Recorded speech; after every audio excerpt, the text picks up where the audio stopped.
So Sunday the 9th, and just back to collect the feeders here. And it looks like they did burn some of it up, so they did use some of it. And we still got a few bees hanging around on the feeders. So they made use of it the best they could. It's been rainy, cold, and wet most of the day, so I wouldn't expect a lot of flight, but I wanted to give them an opportunity. Well, like with anything with farming, the joy of growing something does eventually come with a harvest. And these turkeys are headed to the butcher. 34 degrees out today. Just a look at the honeybees. Snow flurry is coming in. Yep, that's winter for you. You won't see a single bee out of there. Boy, those mountains are looking cold today. Snow flurries. Turkeys are all loaded up, headed to the slaughter. Wednesday, November 15th. Just up to check on the farm. It's been a cloudy, cold, rainy week, so didn't get up here much. Tuesday we sent turkeys off to the butcher. That went well. Cover crops are thriving green in here still, so that's nice to see. And our grazers are no longer inside our fence zone up there, but instead out working the front section. Mama and her doe, they've been around all season. Alright, here we are up in the fence section. Again. Our grazers are not out anymore. Or not in the fence anymore. Being forced to stay outside the fence. So it looks like that's working pretty effectively. That's a relief. Seemed like quite a struggle there for a while. And I brought the sea buckthorn up here from back at the house. I did not get that dug in yet, but I got to do that soon. I'm just going to dig a little trench in there and set them down in and stick some mulch on them. And I suppose I should check on this garlic, although it doesn't seem like it's germinated just yet. Just a quick check in on the beehives. It's 42 degrees out, I think, the last I looked. So no activity. They're all huddled up in the cluster inside the hive. And that's good. Just up here at the top corner, headed back to the south end. Just notice these monster daikon radishes sticking up. And actually one of them's in flower. We had 28 degrees or 29 degrees last night, I think. Thursday, November 20th, 2025. It's the first opportunity I've had to get back up here in sunlight. Boy, does it get dark early out. And boy, does it get cold at night now. I guess winter's kind of setting in here. We've been getting some cold nights. I know I've seen at least as low as 24 on my thermometer at home. I think it gets a little bit cooler up here than it does at home.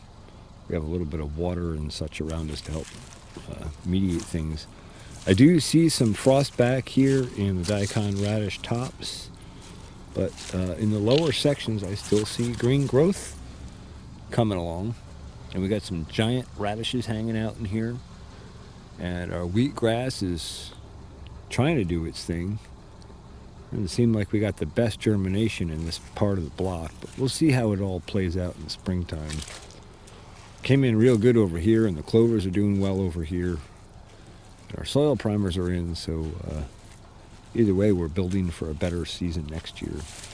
Came up actually to take a look at the honeybees, and going to look at the cover crops to see how they're doing with the frost, and just get a peek at the farm. I've been up here since the weekend. Let's go have a look at the fenced area. So here we are up at the fenced area. Looks like our grazer friends are staying out, so that's good. And I did get up here, I think it was Saturday evening. You can see I dug a little bit of the soil out of the mound here, and I just gently placed in those trays with the sea buckthorn in them. I didn't get them into the soil this year, and I figured we ought to keep them acclimatized but in the ground and protected. So I dug in a little bit. I set the trays into the dug-in trench so it sits down into that furrow, basically, or raised bed. And then I mulched heavily around it with the remaining straw I had left over from the garlic, just so they'd be acclimatized and protected. They are young seedlings still. I don't want to lose them, but I do want them to be used to this climate and weather and all that. Well, so anyway, we still have quite a bit of green in here, and the rye is staying nice and green, and our fall soil primer is doing its thing. And I'm gonna go take a look at the bees quick, and I'm actually gonna check them with the thermal camera. I think we might have lost that 8-frame hive as well. Hopefully the other one's still surviving, and just want to assess them for final prep for winter. Okay, looking at this right-hand hive. Yeah, we see hot spots in there.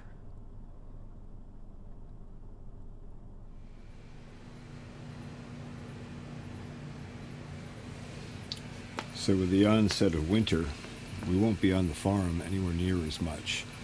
But we will be working in the grow lab here to improve our growing skills and to improve our seed stock, and to test and experiment and learn.